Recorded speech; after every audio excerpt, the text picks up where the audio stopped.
اعوذ باللہ من الشیطان الرجیم بسم اللہ الرحمن الرحیم۔ بسم اللہ الرحمن الرحیم۔ السلام علیکم ورحمۃ اللہ وبرکاتہ۔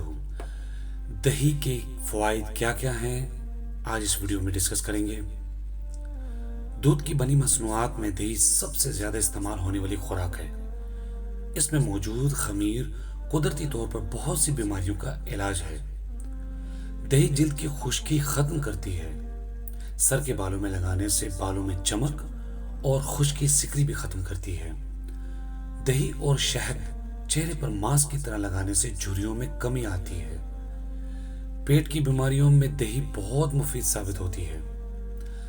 وزن کم کرنے کے لیے دہی کا استعمال فائدہ مند رہتا ہے۔ یہ کیلشیم اور وٹامن ڈی کی کمی کو پورا کرتا ہے، جسم میں فائدہ مند بیکٹیریا پیدا کر کے نظام ہضم کو بہتر رکھتا ہے۔ جی ناظرین، آپ نے دیکھا دہی کے کتنے فائدے ہیں، لہٰذا ہمیں کوشش کرنی چاہیے ہم ڈیلی روٹین میں دہی کا استعمال ضرور کریں۔ انشاءاللہ نیکسٹ ویڈیو ملوں گا نیکسٹ ریمائنڈر کے ساتھ، تب تک لیے مجھے اجازت دیجیے۔ السلام علیکم ورحمۃ اللہ وبرکاتہ۔